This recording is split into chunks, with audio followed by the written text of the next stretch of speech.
Welcome to the Hell Project. My name is Phil, and it's great to have you live watching and seeing what we're going to be talking about today. We're going to be talking about the Millennium, the Old Testament, and how that applies to the doctrine of hell. It's been a little while since I've streamed on this channel. You might have seen that I was on Rethinking Hell Live. That's where I've been for the last 3 shows of Rethinking Hell Live. I'll be doing that every other week or so.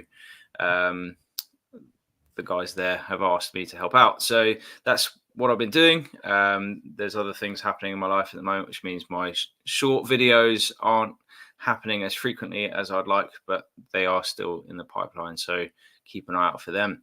If you aren't subscribed, please do subscribe. That would be great, and you'll see everything on YouTube and the Hell Project online for free, because I do this for fun, which has got me this nickname from Erin, who I talked to a couple of weeks back now. She kindly sent me this lovely t-shirt, so I thought I'd wear it for my first stream back. So there you go. So that's who I am. I'm Phil. You can interact with all the other videos, and I'm joined today by Bible scholar Webb Mealy, which I will show on the screen. There we go. Webb, it's great to have you here this evening. As we discussed, my understanding of, I have my opinions of the Millennium, but I'm not really an expert, and so it's great to be able to talk to someone who studied this for many more years than I have.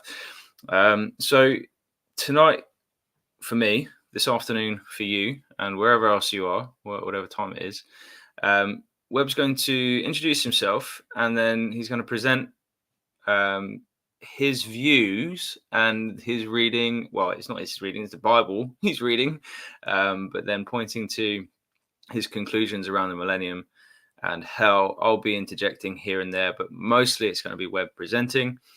And then if you're watching live, feel free to ask questions as we go, and we interact with them, and we'll see where we end up by the end of the sort of half an hour or so. So Webb, tell us a little bit about yourself, and then feel free to share your screen and get started. So Webb Mealy, styled in the scholarly world as J. Webb Mealy. I'm a semi-retired Bible scholar, concentrating in New Testament, in biblical eschatology, and the book of Revelation in particular. I've been interested in the relationship between the book of Revelation and Isaiah, but in especially what's called the little Isaiah apocalypse, Isaiah 24:1 to 27:5, and you'll see how that has had a specific influence on my way of reading the 20th chapter of the book of Revelation. So I will present a little PowerPoint showing the close relationship between Isaiah 24 to 27 and Revelation 19 to 21 here. Share my screen. That's great. Entire screen. Here we go. So as he goes on to PowerPoint and gets that set up, just to say, if you've just joined us, do ask questions as we go. We will interact them as soon as we can. We might not straight away, but we'll definitely have time after Webb's finished to discuss them. So enjoy. Over to you, Webb. Hopefully you see Introduction to New Creation Millennialism. Is that all correct? Oh, I've got the wrong one. There we go. That's the one. Okay. Let me remove this other one. By me, my PhD thesis was turned into a scholarly monograph, which got very good reviews. It's called After the 1,000 Years, Resurrection and Judgment in Revelation 20. Sorry, Webb, before you Yes? get into your flow, sorry, just on your screen, you should have something that says hide. If you can click that, it will remove it at the bottom of the presentation. I see. Very good. Yeah. But I'm going to have to find that thing again. There we go. when it's time to stop. No, that's great. Thank you very much. So, Revelation commentator John Court called this book an exegetical tour de force. Revelation commentator John Sweet called it Illuminating in Both Content and Method. And Gregory Beale, famous for his dictionary-size Revelation commentary, who does not accept my conclusions, did say that it was a methodological contribution without precedent, whose strong prima facie arguments provide a basis for Mealy's view that gives it a viability that cannot henceforth be ignored by commentators. Eckhart Schnabel, a New Testament scholar and evangelical New Testament scholar, has commented on my recent monograph, New Creation Millennialism, which updates the argument made in After 1,000 Years and actually makes it more accessible. It's a shorter book, less full of Greek and Hebrew and French and German and all that kind of stuff. So anyway, I will not quote that stuff. So let's get into it. So here's the sort of stages of the eschatological story that go in parallel between the Isaiah apocalypse and Revelation. So first, Isaiah 24, 1 to 20. It says, "Now the Lord is about to lay waste the earth and make it desolate. He will twist its surface and scatter its inhabitants. It shall be as with the people, so as with the priest, as with the slave, so with his master, as with the maid, so with her mistress," and so on and so forth. All social classes, the rich and the poor alike, are going to have the same fate. The earth, it says in verse 3, shall be utterly laid waste. Check out the sixth seal in Revelation 6. Every mountain and island was thrown out of place. That corresponds to the laying waste of the earth, and the rulers of the earth, the influential, the commanders, the rich, the powerful, and every slave and free person parallels what's going on in Isaiah 24, verse 2. And then in Revelation 19, we have what's called the Battle of Armageddon. And we have the reprise of this idea of every single social class is going to be affected by this. It says rulers, commanders, influential people, the free, the enslaved, the weak, and the powerful. In fact, everyone is going to be slain who is an unrepentant person when Jesus comes in glory. The book of Revelation agrees with John the Baptist, who says that when Messiah comes, he will gather his wheat into the barn and he will thoroughly cleanse his threshing floor. This means no bits and pieces of stuff that doesn't really belong there. No unrepentant person will survive the coming judgment, which is not only the coming of God, right, as it says in the Psalms, for he comes to judge the earth and the peoples with his truth. God's coming in glory to judge the world is also Christ's coming in glory to judge the world. Let's see what we got here. So what we have between the book of Revelation and Isaiah 24 is the structure of the physical earth will be destroyed. All classes of sinners and all sinners without exception will perish. At the end of, or towards the end of Isaiah 24, it says, "Whoever flees at the sound of the terror shall fall into the pit. Whoever climbs out of the pit shall be caught in the snare, and the earth will fall, never to rise again."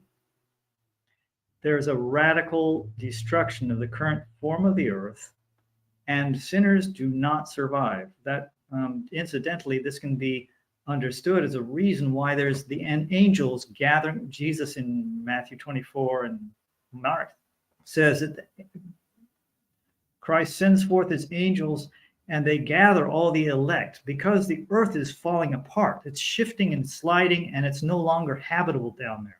And that can be understood as a reason for the so-called rapture, when the faithful are caught up to meet the Lord in the air when he comes, because there's no longer a solid earth to stand on at this great moment of crisis that ends this age and becomes the gateway to the age to come. What's the next thing that happens? God expels rebellious angelic and human beings from the creation and imprisons them together in the abyss for a long time. That's, what do you call it? Not stage 2. Well, it's the second episode, let's just say. So we have Isaiah 24. Now, what I just read was the basics of Isaiah 24 up to verse 20, right? Verse 20 says, the earth will fall, never to rise again. So this creation is virtually going to perish, according to Isaiah 24:20. On that day, the Lord will punish the host of heaven in heaven and the kings of the earth on earth. They will be gathered together like prisoners in a pit. They will be shut up in prison, and after many days they will be punished. That's a distinctive idea that angelic and human beings in the coming judgment will be collected together and thrown in the underworld together. Psalm 82 is, if anybody's taking notes, you could look at Psalm 82. It seems to be parallel. Revelation 19:19 through 23. So we have the beast that once again, this is the battle of Armageddon when Jesus comes to judge as the conquering Messiah, right?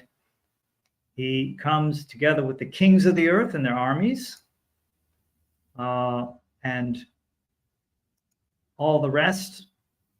I think all the rest means all the rest of unrepentant humanity. When you are slain, see, so in verse 21, the last verse of chapter 19 there, right? There's people are slain by Christ coming as judge to remove the unrepentant from the world and the dangerous people from the world, right? When in the book of Revelation, to be an unrepentant person and to die is to be sent to the prison, the underworld prison of Hades. So in chapter 1, verse 18, he says to John very early in his vision, he says, I was dead, but look, I'm alive forever and ever. I have the keys of death and Hades. So Jesus has the authority and the power to put people in Hades and to open the door and release them. There's a question just quickly. Does verse 21 also relate to the angels in Jude 1:6? No, but we'll get to that. I think that Revelation 20 verses 1 to 3, speaking of the capture and imprisonment of the devil, he stands metonymically. In other words, he symbolically represents not only himself, but all the heavenly host that he led in rebellion that John saw in chapter 12. I may be getting ahead of my PowerPoint. We'll click through it if I am. But in chapter 12, there's the devil recruits an army of angels, of rebel angels, and they fight and they try to, I guess, take over heaven, but they are defeated and expelled to the earth by Michael and his angels. But when you hear anywhere in the Old Testament where you hear the expression, the Lord of hosts, that means the Lord of armies. Armies of what? Armies of angels. So the devil has his army of angels.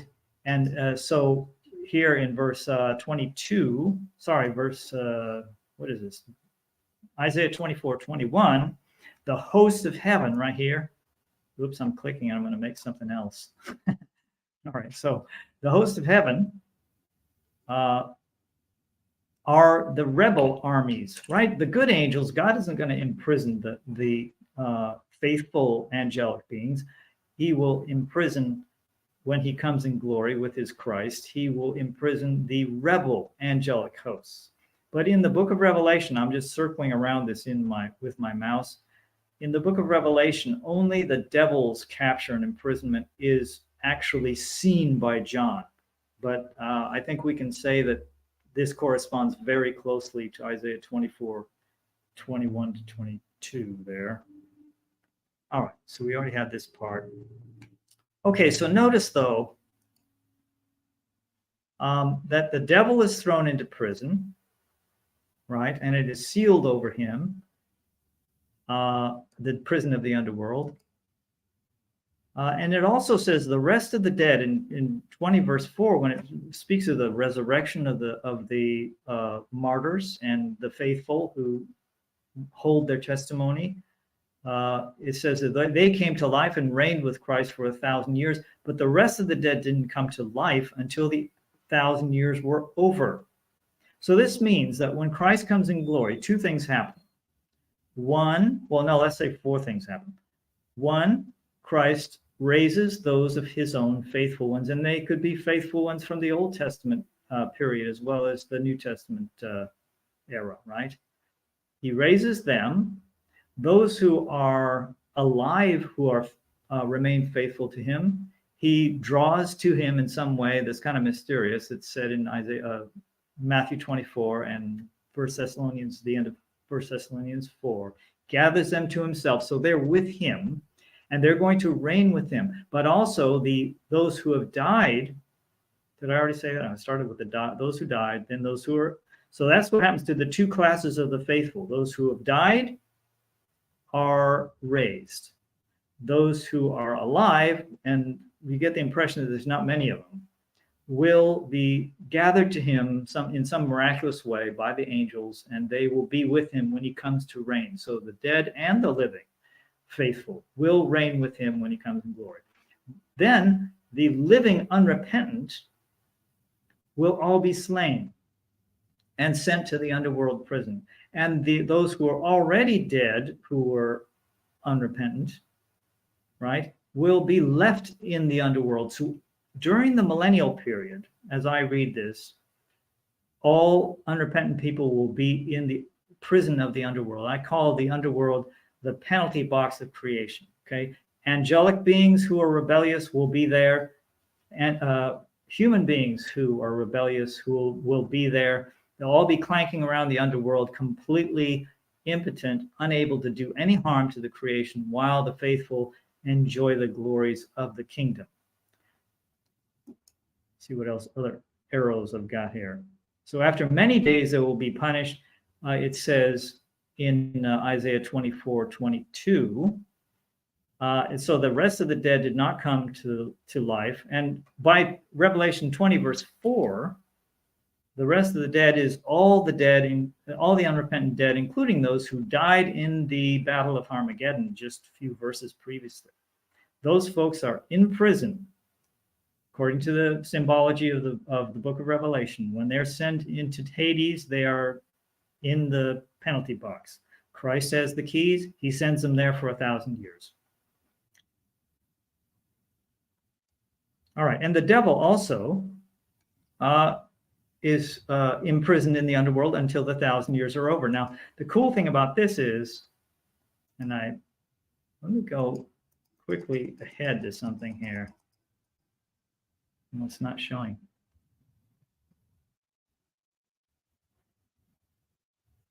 All right, got the wrong slideshow. I guess we'll after. Never mind. I'm sure it's later on in this show, so I'll just go on to the next thing. So stage 3. So all the unrepentant angelic beings who were roaming around with the devil after they got kicked out of heaven, right? They were roaming around with him, persecuting the faithful for the whole time of the reign of the beast. And they're all thrown in the underworld, we assume, not just the devil. That would be crazy if he's thrown in there and then all his armies are just roaming around, hassling the faithful during the millennial period. So all the unrepentant angelic beings, all the unrepentant human beings are all out of the creation, out of the earth. They're in the underworld together. And so now God has, the kingdom of God has come. All the people who don't belong there are swept off the earth, and now the faithful can enjoy God's reign together. Here's Isaiah 24:23. This right after what just got said about all the kings of the earth and the hosts of heaven being thrown in the underworld. And then it says, the moon will be abashed, the sun will be ashamed. For the Lord of hosts will reign on Mount Zion and in Jerusalem, and before his elders he will manifest his glory. Isaiah 25:6-8, which is very closely related to this contextually. On this mountain, what mountain? Mount Zion. The Lord of hosts will make for all peoples a feast of rich food, and he will swallow up death forever. Then the Lord God will wipe away tears from all faces. Jesus teaches about this, right? Remember that saying, people will come from east and west, from north and south, and recline at table in the kingdom of God. And some of those who, had thought they were members of God's people will be cast out, and they will be weeping and gnashing of teeth. Those will be the folks who are in the penalty box, feeling sorry for themselves. All right, so here's Revelation 21. I saw a renewed heaven and a renewed earth. The first earth and the first heaven, the first earth had gone away, and the sea wasn't there anymore. And I saw the holy city, the new Jerusalem, coming down out of heaven from God, dressed up like a bride. God is going to wipe every tear from their eyes, those who are in the new Jerusalem, and death will no longer exist. So notice these very, very close parallels, right? John is very conscious, or God, as he's revealing these things to John, is essentially pointing back to the same reality being revealed through Isaiah by using verbal allusions. No more death. God's glory, right? Shining on the New Jerusalem.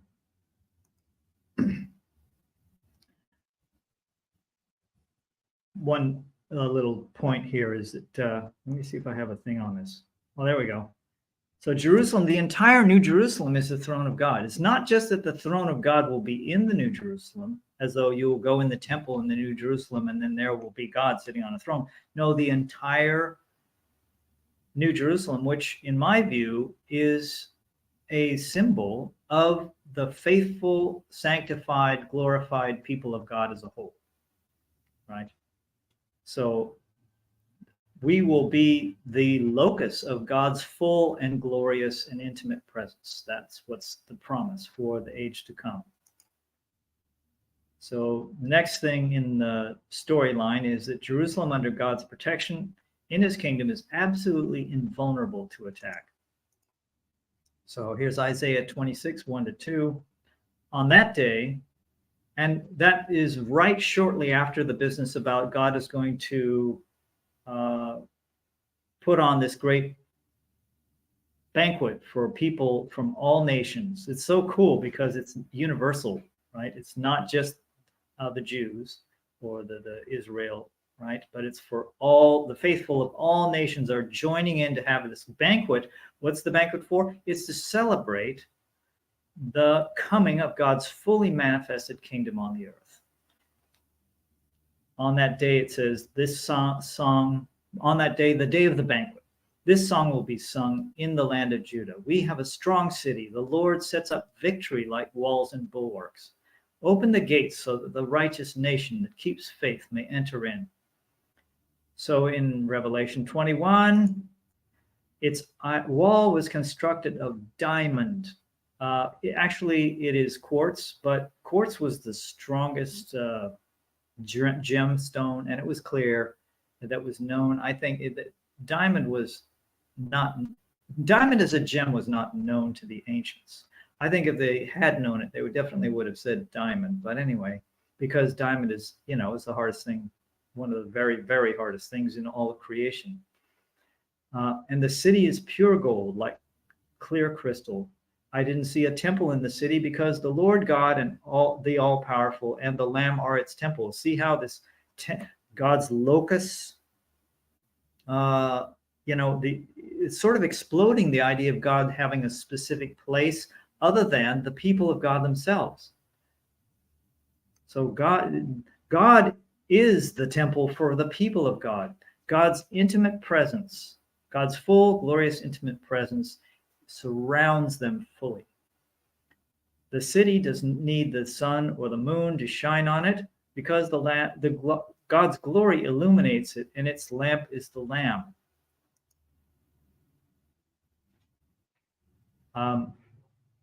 Here in the first thing John sees when he goes up to heaven in his vision is someone sitting on a throne who looks like a diamond. So remember how in Isaiah 26, 1, it says, we have a strong city. The Lord sets up victory. What victory? His own victory. God himself is the what do you call that? Battlements. God is the walls. This new community of the faithful, when they're glorified in the age to come, they will not need walls anymore, because God will be their protection. They don't need to, carve out stones and make themselves stuff to protect themselves. Isaiah 24:23, reprising here, the moon will be abashed and the sun shamed. Why they will be abashed and ashamed? Because the brightness of God's glory would be so great that they'll feel like, well, what job do we need to do anymore? All right. So we see the close parallels here. Open the gates, and the gates will never be shut. Why? Because there's no one to worry about. There's no one there in the new age, in the age to come, when Christ has come and removed all unrepentant forces from the world. There will not need to be walls, nor will there need to be gates. Or if there are gates, symbolically, they're always open. And this is underlined, right? The righteous nation gets to come in. No one who does anything filthy, no liar gets to come in. That's the setup, or that's the situation in the age to come. All right, so now let's look at Revelation 20. So in Revelation 20, verse 3, it says that the devil's in prison until the 1,000 years are ended. In Greek, this is utilised tachilia ete. But in verse 5, it says the rest of the dead remain imprisoned in Hades until the 1,000 years are ended. This is exactly the same 5-word phrase in Greek, achritelaste tachilia ete. As in English, it's the same phrase. So what is this telling us? When the devil is released from his imprisonment, so will the rest of the dead. They are imprisoned in Hades. When Christ releases them, because he has the keys to Hades, right? They will be resurrected. Yeah. So, reprising here, Isaiah 24:22, they will be gathered together like prisoners in a pit. They will be shut up in a prison, and after many days they will be punished. So there's something else, right? All the unrepentant beings, angelic and human, are removed from the creation when Christ comes in glory, and when God comes in glory, that's the same coming in glory. If you think about Revelation 11, verses 15 to 18, the kingdom of this world has become the kingdom of our Lord and of his Christ, and he shall reign forever and ever. The he is intentionally ambiguous, because Christ, the Christ Messiah, Son of God, and the Father are not separate. Their reign is not two different reigns, it's one reign. Okay, let's see what happens here. So after the 1,000 years, right, after the description of the saints, the faithful, reign in glory with Christ as priests for the 1,000 years, we have this. And that when the 1,000 years are ended, and that reprises what was said in verse 3, that he would be released after the 1,000 years. Satan will be released from his prison and will come out to deceive the nations that are at the four corners of the earth, Gog and Magog, to gather them for battle. Their number is like the sand of the sea. And they came up onto the broad plain of the earth and surrounded the camp of the saints and the beloved city, but fire came down from heaven and consumed them. And the devil who had deceived them was thrown into the pool of fire. Isaiah 26, 9 to 11. When your judgments are in the earth, and this is right after, by the way, Isaiah 26, first couple of verses talks about how the faithful have complete protection because God's victory is their protection. They don't need walls, right? And so then in the middle between that and what I'm reading here is just a prayer So then it says, when your judgments are in the earth, the inhabitants of the world learn righteousness. If favor is shown to the wicked, he does not learn righteousness. In the land of uprightness, he deals corruptly and does not see the majesty of the Lord. O Lord, your hand is lifted up, but they do not see it. And something's gone wrong there. Let the fire for your adversaries consume them. Oh, let them see your zeal for your people and be ashamed. Let the fire for your enemies consume them. So we see, hold on, let's go backspace. The same thing happens. And if we go up to verse 10, favor is shown to the wicked. What favor is being shown to the wicked? It appears to me, because of the way John is, his visions are closely parallel to Isaiah's, that the favor that's given to the wicked is that they are resurrected. They had no claim to be a part of God's creation at all, right? They had proven themselves. In the age that led up to the great judgment, they had proven themselves unfaithful, unworthy participants in God's glorious creation. If God just wanted to remove them, period, call it done, that would have been entirely just on his part. You know, I gave you a good gift of life, and what did you do with it? You squandered it. You used it to oppress other people and to take life away from others. You don't get to take part anymore. But there is favor given to them. They are resurrected and given another opportunity to take part in creation. But what do they do with that? They get up to their very same things that they got up to in their mortal lives. The humans do, right? But this time, they don't have the upper hand, right? Because when the faithful are nonviolent by nature, and those who are unfaithful, you know, are happy to use violence to get what they want, and so they end up ruling the world. Yeah, that's essentially a picture of what's going on in the reign of the beast, is violence and selfishness and desire for domination just gets to have its way. And in this case, they don't have any power anymore. They think they do. They're full of their newfound life. They've been what's the word for it? They've been kind of moldering away in the underworld for a long time, according to Isaiah. But when they are shown favor of, say, okay, you guys can come out on parole, what are you going to do? The same thing as they did before. And so fires come down from heaven and devours them, both in Revelation 20 and Isaiah 26. I think this is talking about the resurrection and final judgment of the unrepentant.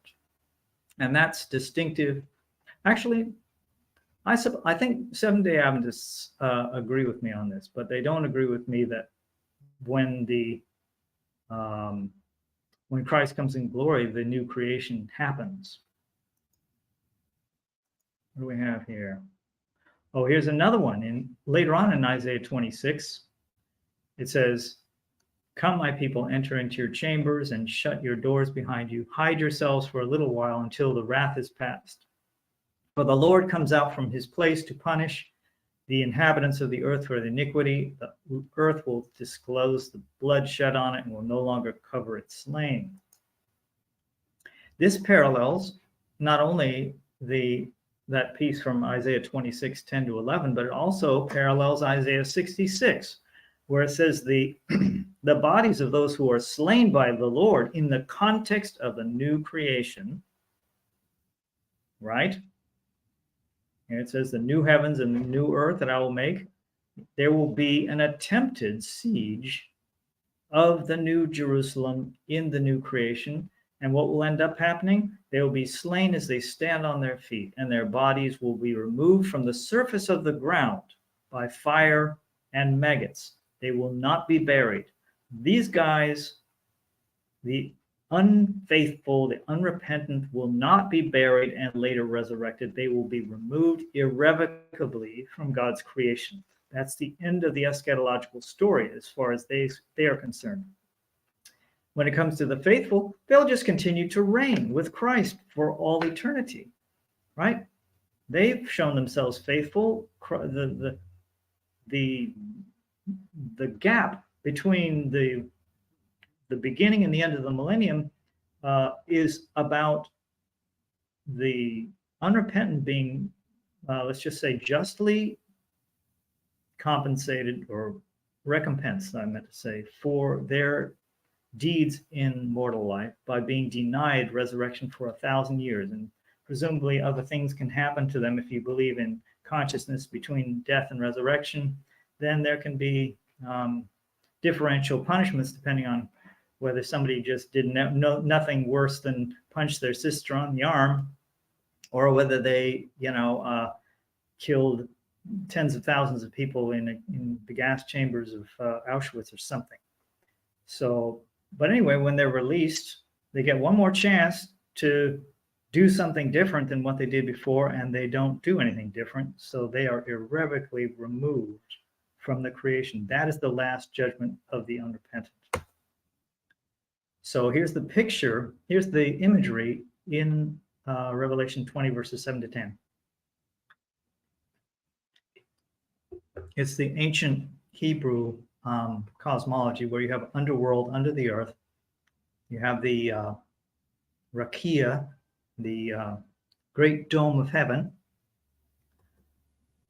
But when it says they came up onto the broad plain of the earth, in Revelation 20, verse 9, that suggests that they come up onto the plane of the earth from the underworld. Your translation may say they marched up over the plane of the earth or something, but that's not what it says in Greek. If you know any Greek, check it out. It says they came up upon the broad plane of the earth.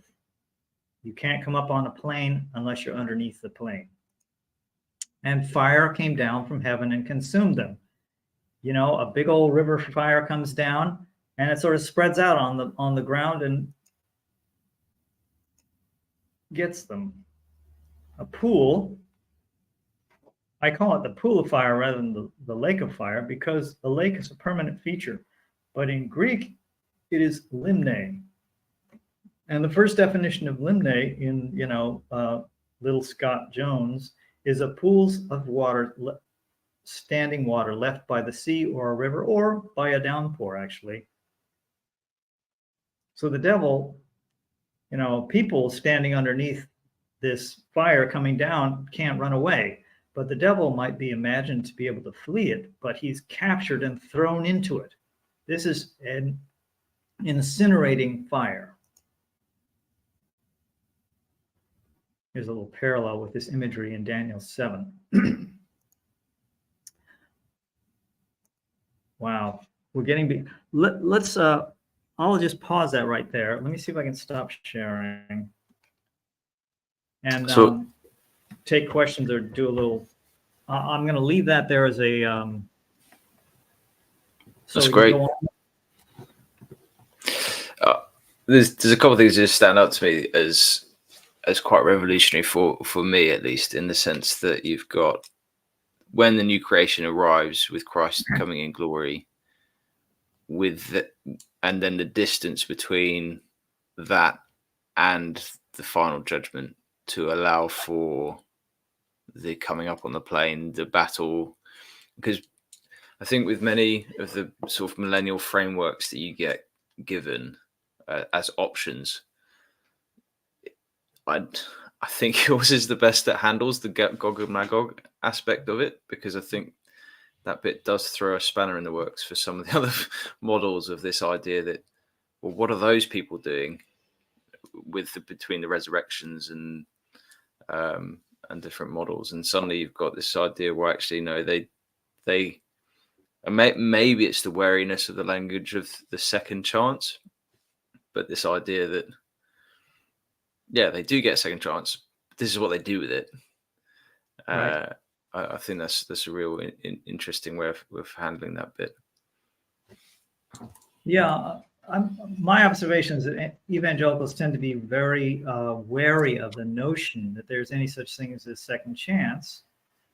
But I wonder if sometimes that's because they'd rather say, this sale only lasts until such and such a point, and then it's too late. They want to put more pressure on people to convert, and I don't think that's a theological reason. I think that's a reason of desiring to have more power over people to get more conversions. And I don't believe in that. Agree. No. Yeah.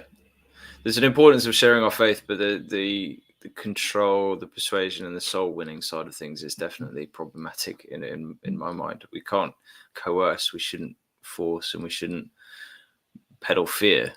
Manipulate, yeah. So just to put it out there for those watching, if you do have any questions, thank you for those who've commented so far. There's a few people live pondering what you've shared. If you've got anything for Webb, please do share. The one comment from Curious Karos was back in Isaiah 24, just saying that verse 22 and 24 is a clarification of verse 21. Yes. And very good. Yeah. Let's look at that. I'm going to share screen again if it's all right with you. Yeah, that's good. Yeah, go for it. Okay, so how do I do this? I forgot how to do it. It's all good. Present, share screen, full screen, that thing. Let's go that one. Or no, whole screen, entire screen.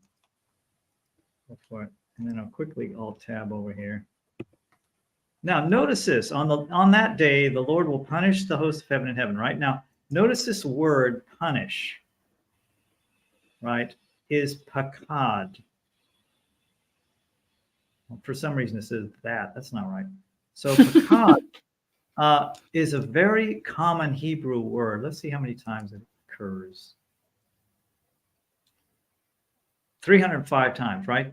And very often it has to do with judgment. But the actual root word means to visit or to pay attention to, observe, right? It has a lot of possible meanings.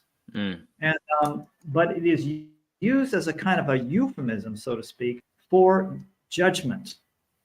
So they're going to be judged. God is going to deal with them. All right. So if I was going to put this in sort of like paraphrasey contemporary English, I would say on that day, the Lord will deal with the hosts of heaven and the kings of the earth. They will be gathered together as prisoners in a pit. They will be shut up in a prison. And after many days, they will be dealt with. Same word, right? Way down at the bottom here, they will be punished. This is pakad again. So they will be dealt with by God in two phases.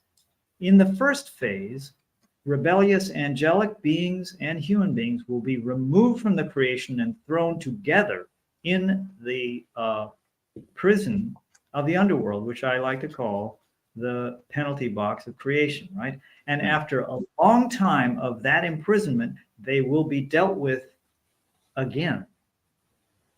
And the impression you could get from this, which isn't really on the surface of the text, is that they're going to be brought out of prison and something's going to happen that will be their final fate. Yeah. All right. So in Revelation 20, that gets to be quite explicit. Does that make sense? So there's two judgments. One that happens when God comes in glory, and one that happens many days afterwards. I think those many days are quantified by John as 1,000 years. Now, one does not need to take that literally. I don't even care if it's literal. The point is that they are appropriately and justly removed from the creation because they were not harmonious, good citizens, right? Yeah. They were not found worthy of a part in God's glorious kingdom. That's the kind of language that Jesus uses in Luke 20, verse 35, where he says, those who are found worthy or accounted worthy of a place in that age and the resurrection from among the dead, right? So that is what happens. And John the Baptist's preaching and Jesus' preaching are just right with each other on this. There's going to come a moment when God decides who I want in my kingdom. And those who have been acting selfishly, violently, are not going to make it. But those who have learned from Christ, he says, take my yoke on you and learn from me. My burden is light. All you have to do, learn how to live as a servant in creation. Love your neighbor as yourself. be a forgiving, merciful person, and you're going to be a part of God's glorious kingdom when it comes. Whether you live to the moment when the transition happens or whether you die, it doesn't matter, because God has the power. God has the power to create and to bring back into being those who have died. But so that's the two fates of the faithful and the unrepentant. That's really helpful, and I think quite clear, at least from what I'm hearing, that it does harmonize the text really quite significantly. So I don't have much pushback myself in this sense. So if anyone does have any queries, it'd be interesting to see how they come up. And if we do have a second conversation, maybe I'll have some comments on this video that we can interact with. But just on that, I know you have emphasized it a decent amount already, the finality of the river of fire, the pool of fire. I think that's quite an interesting idea, that it's the remnants of an overflow. Is, I think you said when we were talking about this before, that you have kind of like when the tide comes in and then goes out, it leaves these residual pools. That's kind of what's going on. Well, and sorry to interrupt you, but yeah, go for it. Somewhere in the Psalms, right? Or maybe it's in Jeremiah, it talks about God is going to create pools in the desert. Okay, yeah. Sound familiar? That in the Septuagint, the Greek version of the Old Testament, translated from the original Hebrew into Greek, the word pool there is limne. It's the same word. So the idea is deserts hardly ever get any water, but God is going to cause rain to come in the desert, and they're just going to be pools of water left standing. It's not a permanent feature. It's a result of the downpour. And so in Luke's gospel, he calls, the Lake of Galilee, or Tiberias, is called the Limne, right? And it is possible to call a lake that, but the more common meaning is a pool that is after a downpour, tide coming in, a river overflowing, right? All that kind of stuff. What would you say then, just maybe a slight tangent on this, but it's quite a common argument from a universalist perspective that it's a pool is in a metallurgic sort of reference to metallurgy. That's completely out of context. Absolutely wrong. So there's no image within this pool of fire of the refinement and refining that would come with that. No, it's when you connect John's imagery to that of Isaiah, it is an incinerating fire, not a refining fire. You'd have to have clues in the text telling you, oh, well, these people are like metal that is being refined and la la la. No, it's like what happened to Sodom and Gomorrah. There was nothing but ashes left. It's that, right? Yep. They're being completely and irrevocably removed because they had two chances. And by the way, the second chance, if people are uneasy with this idea of second chances because people will not be punished for stuff they did for which they never repented, actually they will be fully and justly and with mercy and grace, right? But they will be fully punished for their sins in mortal life. The second chance happens only after that. And if you're unhappy that they should get another chance after they've already been fully and justly punished, you're being stingy. Right? What's your beef? What's your beef if God wants to give them another chance? And this should lead into my discussion of Isaiah 27 verses 1 to 5. Right. So I think there's some quite interesting overlap in some of the views that I've been exploring recently, even on this channel, in terms of inclusivism. Would you say, just on this point of second chance, that the language in the text is of all who get that second chance will end up just repeating what they've done? Or would you say that there's space in there that some will take that second chance and find themselves amongst the righteous? Well, all right. So it's not put forth didactically. It's put forth in imagery. The imagery does not lead us to be optimistic. if someone wants to say, surely someone will repent or will I can't disprove that. All I can say is that the appearance is that those who did not repent in their mortal lives will not repent later. Nonetheless, and then people might say, like, well, what's the point of giving them another chance? Because God is that kind of God. God is the kind of God who is willing to give people every possible chance, even if he knows that they will not take it. He will still give it to them because he's the God who is loving and just and is a God of mercy. Yeah. I mean, this once again, Isaiah, I didn't discover the relationship between Revelation 20 verses 7 to 10 and Isaiah 27, 1 to 5 until long after I wrote my monograph after the 1,000 years. And then it was a great revelation to me that he's not just dragging them out to punish them, right? He's dragging them out to give them one last chance.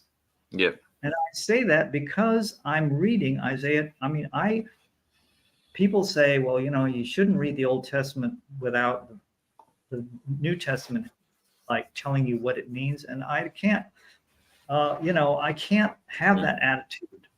Peter says, you should be studying the prophets. They have very important things for you to learn in there. Not, oh, well, if the New Testament doesn't comment on it, then it can't mean anything. Peter would never, Jesus or the apostles would never think that way. Yeah.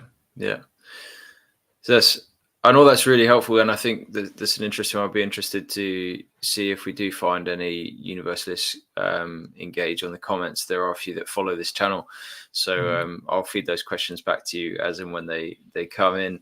The kind of, I guess, as we come up to the hour mark, so we're waiting for an hour. If any other questions come in, please do ping them through now. But the sort of reason for our discussion, and I just wanted to make it clear what our answer is. So a couple of weeks back, I had this discussion with Erin, who has the traditional view.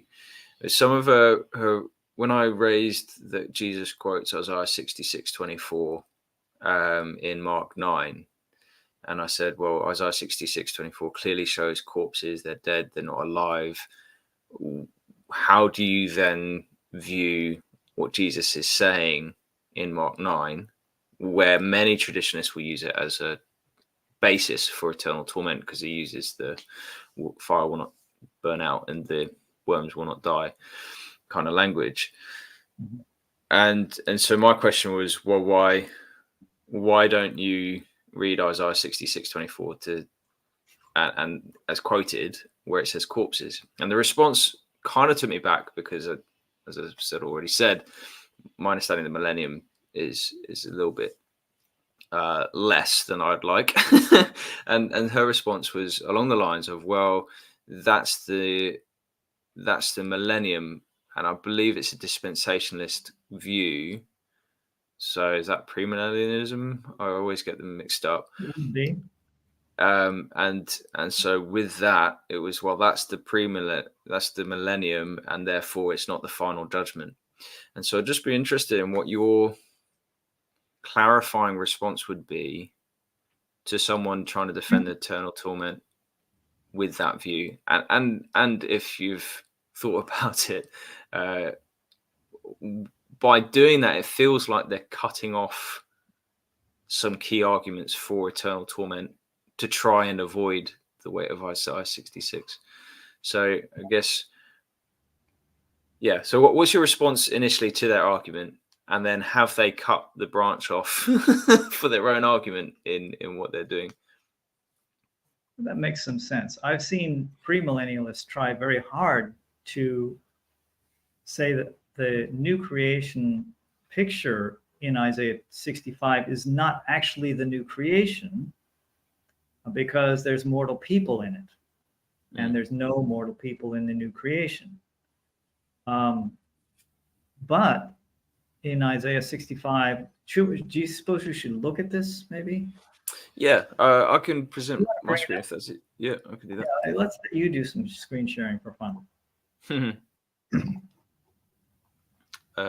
so I got Isaiah 27 up, so I need Isaiah 66. Oh, I wanted to do that one. There we go. Isaiah 66, 65 I want first. 65, there we go.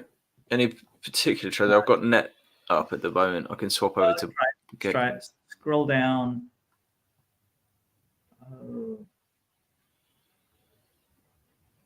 Keep it going until we get to the new creation part. 17. I'm going to create a new heavens and a new earth. The former ones will not be remembered. No one will think about them anymore. Happy and rejoice forever over what I'm about to create. For look, I'm ready to create a new Jerusalem, create Jerusalem to be a source of joy and her people to be a source of happiness. Jerusalem will bring me joy and my people will bring me happiness. The sound of weeping and cries of sorrow will never be heard in her again. That parallels to Revelation 21. Yeah. Yep. Right? Never again will an infant live just a few days or an old man die before his time. Indeed, no one will die before the age of 100. Anyone who fails to reach an age of 100 will be considered cursed. And my day, people will be have life like the life of a tree. Now there's so folks go, well, that's got to be about the millennium, because we believe in a millennium where resurrected and mortal folks rub shoulders. But what I point out is that it says, no longer will there be in it. In what?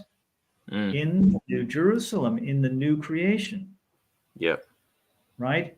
So if you're thinking that there's going to be old men dying at 100 in the New Jerusalem, that's false. Everyone who is a part of the New Jerusalem has a resurrected life and everlasting life. So my way of reading this new creation part in Isaiah 65 is that it is a veiled revelation of full and everlasting immortality. Either you have to take the business about infants dying, or actually people dying at 100, as being a hypothetical that's never fulfilled, or that it's simply a veiled revelation that in the terms in Isaiah's time, people are being shown a picture of an age where no one dies untimely, but it's not actually saying they will never die. Well, that's something that's revealed fully in the New Testament. So that it's saying that Isaiah 66 happens in the millennium. I think you're right that it is a kind of a tactic on the part of universalists, maybe, and of some ECT believers, right? But really, the battle outside Jerusalem in the context of the new creation parallels very closely Revelation 20, verses 7 to 10, and that is an incineration. It's not a subjecting people to everlasting torment, although it does say the devil will be tormented in the lake, in the pool of fire, forever and ever, and so on and so forth. But there is a reason for that, and that is it's trying to impress on the readers that this dangerous, deadly enemy will never, ever rise again, because he was put in prison, right, in Revelation 20, verses 1 to 3, and then he had a resurgence after 1,000 years. So what's to say he won't have another, like, put him back in prison and try it again? Well, that's... And he'll do it again, Yeah. What's being impressed on folks is that it's not going to happen that way again. This is the final demise of the devil, and that's what connects to Isaiah 27. Yeah. Which makes sense. And there's also the final demise within Daniel 7 as well, isn't it? Of the incineration of the beast. Yeah. The beast.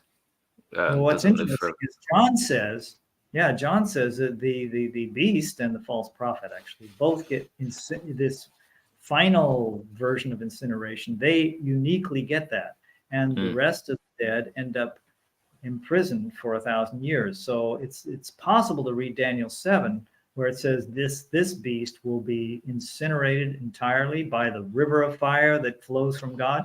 But it says the rest of the beasts were not actually slain, but they were, what does it say? They were disempowered for a certain period or something like that. Something like that, yeah. Just looking, Daniel. So in other words, their final judgment did not happen until later.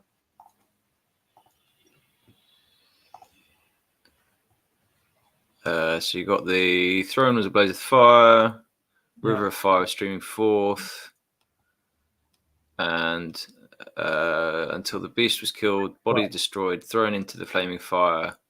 As for the rest of the beasts, their ruling authority had already been removed, though they were permitted to go on living for a time and a season. So it's possible to read that as being that the folks are in the penalty box, but they are not entirely removed until later. That's a little, I don't know how well that works. We've got one comment here. Curious Cast, there's no mention of anyone being bound in prison for 1,000 years other than Satan in Revelation 20. Right. But when you go back to Revelation 1 verse 18, where Jesus says, I was dead, but I'm alive forevermore, and I have the keys of death and of Hades. Those who are slain by Christ at his coming are sent to the underworld prison of Hades. And for how long? For 1,000 years. They are imprisoned there for 1,000 years. So the devil is imprisoned in the underworld as well. Now, one thing that could throw people off is that the devil is said to be imprisoned in the abyss. Okay? That's right, yeah. Whereas the dead are said to be in Hades. But the trick is that the abyss and Hades are both the underworld, but there's simply a terminological convention that only human beings are said to go to Hades, whereas the dead can also be said to be in the abyss, where, like, for example, in the book of Acts, in Romans 10, Paul says, who will go to the abyss, that is to bring Christ up from the dead, right? So the abyss and Hades are the same. Cosmologically speaking, the abyss and Hades are not two different places. So yes, the dead are imprisoned in Hades, imprisoned there by Christ himself, who has the authority and the power to send them there and to release them when he wants. And after the 1,000 years, that's when they're released. And the question is, what do they get up to? Well, they are the Gog and Magog scene in Revelation 20, verse 7 to 10, is a picture of what they get up to. So hopefully that helps clarify that. Curious Chaos, feel free to respond if you. Yeah. Feel free to push back. Grant, just seeing if there's anything else that has come up for me in this, and at the moment I think it's navigating that. It'd be interesting to see if Erin or any other traditionalists who've engaged with the Millennium and have this view. And I personally think that if you make Isaiah 66 the Millennium, then you've got to then bring that into Jesus's teaching in Mark. And therefore, in Mark, you then have a problem because Mark 9 is always used by traditionalists as the final judgment. But if you're now making it the Millennium, well, you've lost one of your proof texts for eternal torment in the first place. So you've got to pick which you want. If you're going to use Mark 9 as final judgment, well, it can't be the Millennium. Therefore, Isaiah 66, where it's quoted from, can't be the Millennium.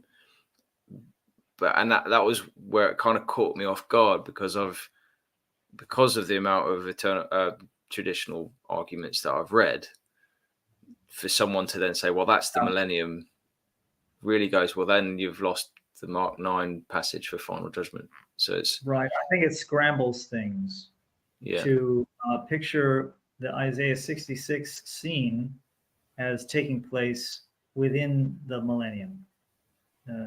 It happens in the new creation. Now, of course, in my view, the millennium has as its context the new creation. But why, if you're going to have an attempted siege of the New Jerusalem in the context of the new creation, right? And it is dealt with by God miraculously by fire, and it happens maggots, right? But why should that be a different scene altogether than the scene of Revelation 20 verses 7 to 10? They make perfect sense together. Yeah.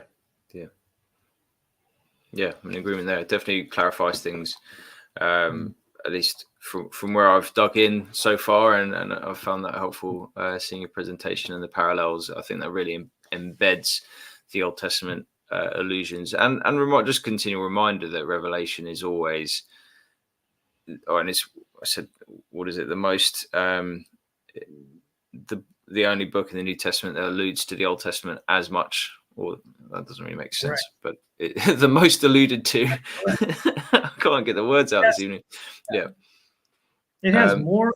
It has more clear allusions to Old Testament prophets, the prophets, and the Psalms than there are verses in the book of Revelation.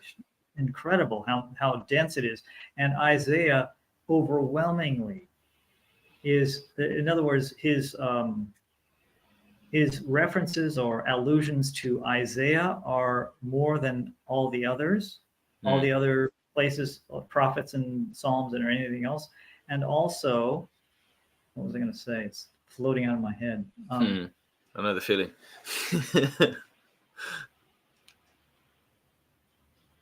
And he makes many allusions to Isaiah 24 to 27.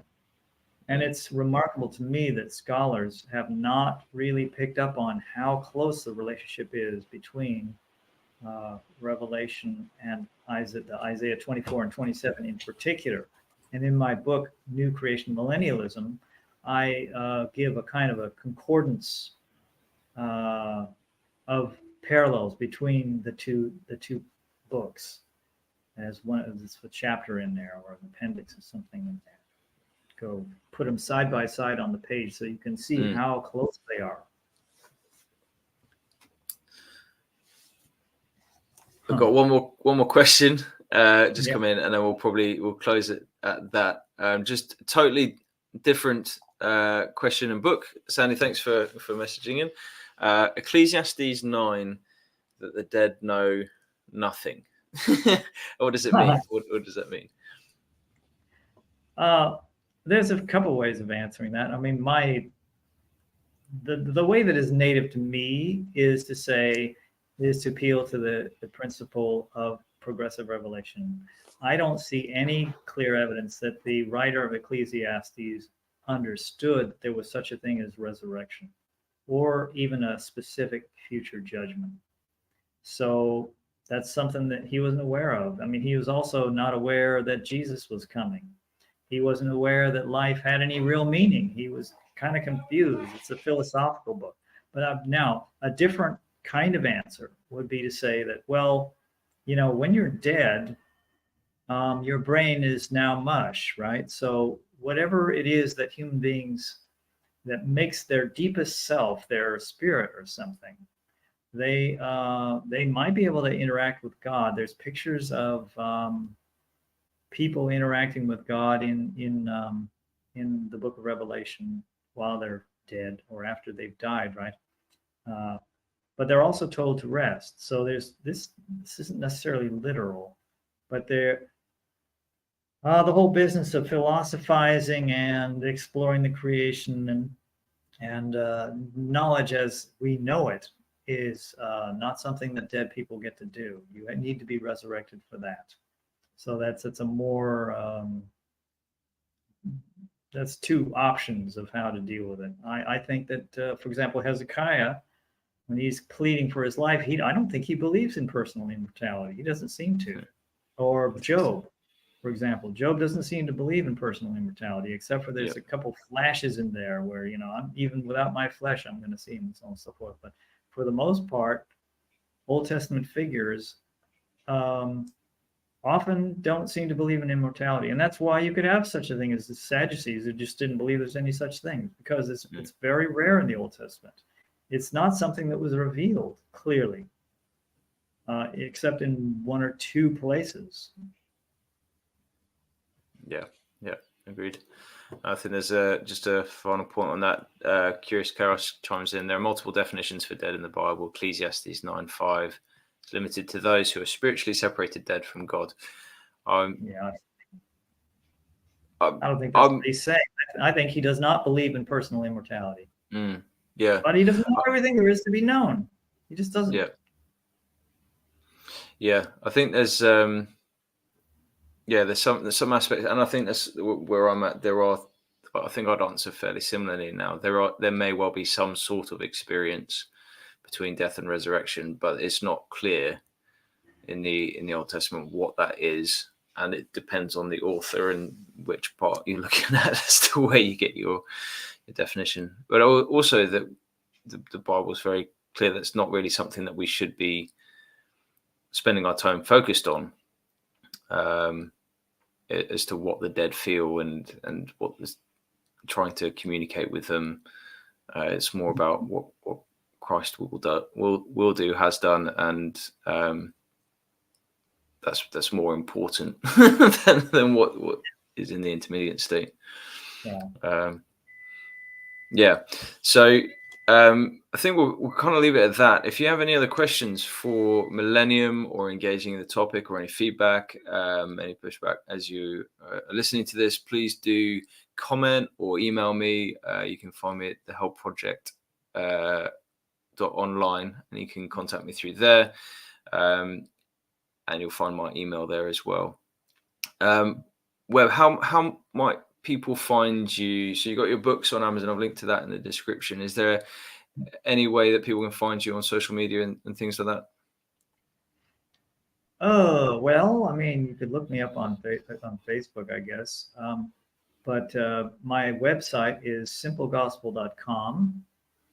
That has some stuff about the millennium, but mostly it's a story of what went wrong that caused human beings to be out of right relationship with God, and what God has done through Christ to bring us back, to reconcile us, and to deal with the problem of our sin problem. And so it's a characterization of the gospel that I think many people will find refreshing. So that's simplegospel.com. You can, I think there's some sort of indication of my email address there, so that'd be a way to do it. Sorry, that's helpful. If you're interested in the whole question of the millennium, I encourage you to read my book, New Creation Millennialism. You don't need to be an expert to read it. It's a dense but concise exegesis of Revelation 19 to 21, and it'll say all the stuff that I was saying here in some more detail. Supposedly coming out in October is a Revelation commentary by American evangelical scholar Thomas Schreiner. I don't know if you recognize that, Phil, but he read my book, New Creation Millennialism, and probably my other one, After the 1,000 Years, and was partly persuaded. And he and I had an email back and forth discussion about it, and I was answering his questions and objections. And reportedly, he is going to embrace the position in his commentary. I'm looking forward to that. Oh, definitely. I'll keep an eye out for him. And yeah, I haven't come across his work before, so that'll be interesting too. Always interested in something else to add to my to-read list, which is always growing longer. I can never quite keep up with it. Thank you, Webb, so much for your time and your presentation. I think that'll be really helpful for people, and something to come back to as a means of reminding myself when it comes to the Millennium and the different parallels to Isaiah. So thank you for your time. For those of you who've commented and interacted in some way over the last hour and 15 minutes, thank you.